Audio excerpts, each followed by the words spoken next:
Ini ada satu lagi pertanyaan yang juga tidak kalah penting Pak, karena biaya logistik kita masih mahal. Silakan Bu Karmelita Hartoto, Wakil Ketua Umum Koordinator Bidang Peningkatan Kualitas Manusia, Ristek dan Inovasi.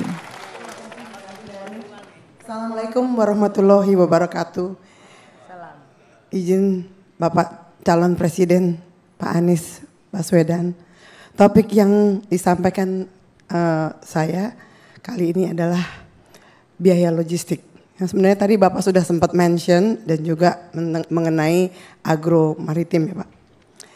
Biaya logistik nasional kita masih relatif tinggi dan tidak kompetitif. Berdasarkan data LPI, Logistic Performance Index, pada tahun 2023, Indonesia menempati posisi ke-6 di antara 8 negara di ASEAN. Dan posisi 63 dari 139 negara di dunia.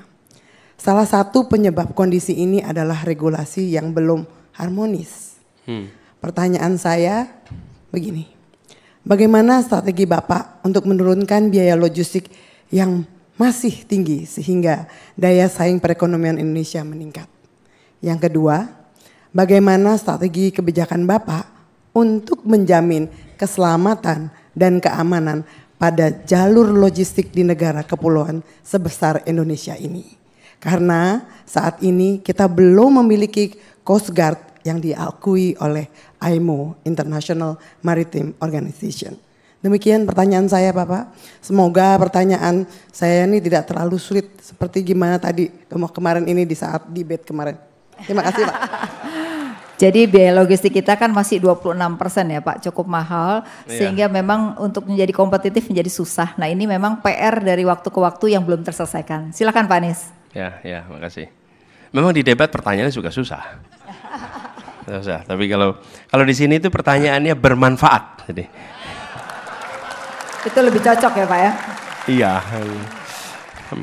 Pertama tentang logistik tadi, bagaimana ini bisa turun.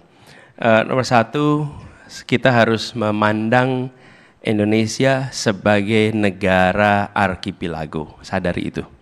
Sehingga kebijakan-kebijakan yang disusun itu kebijakan-kebijakan yang menyangkut keduanya.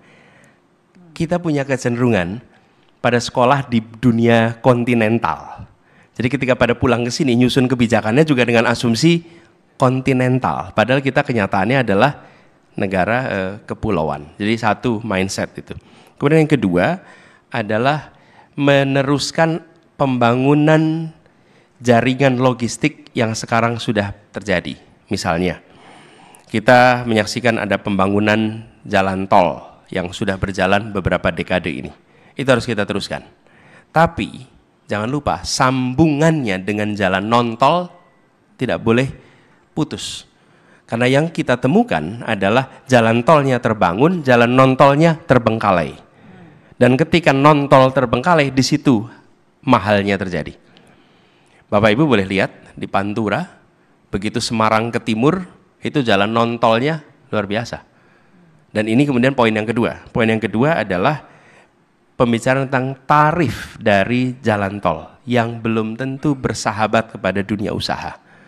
Menurut saya perlu ada review ulang atas tarif jalan tol antara kegiatan usaha dengan kegiatan leisure.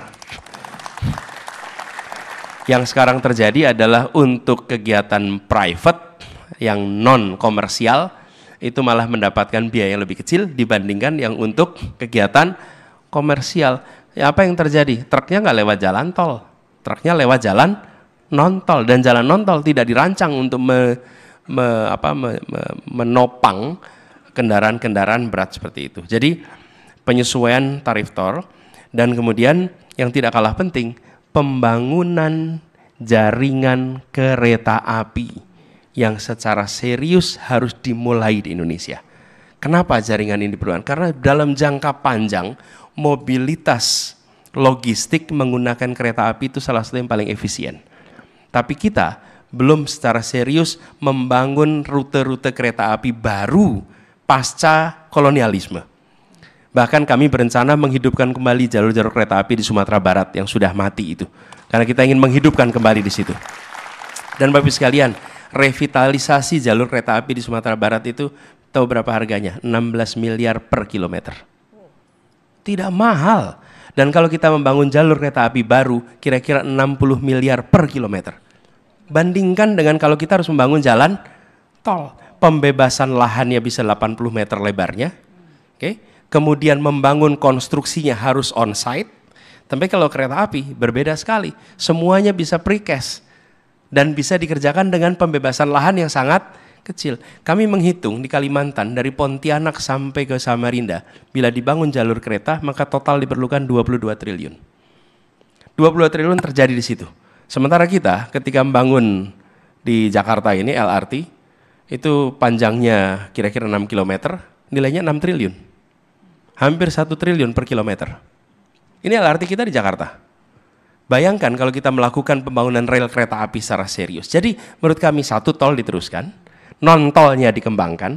Yang kedua adalah jalur kereta api diseriusi dibangun di berbagai tempat seluruh Indonesia. Karena ini murah secara investasi dan jangka panjang secara manfaat. Ini kemudian. Nah yang ketiga yang tidak kalah penting adalah jalur laut yang harus ditingkatkan lagi, satu portnya, ditingkatkan fasilitasinya, kemudian efisiensi kerjanya.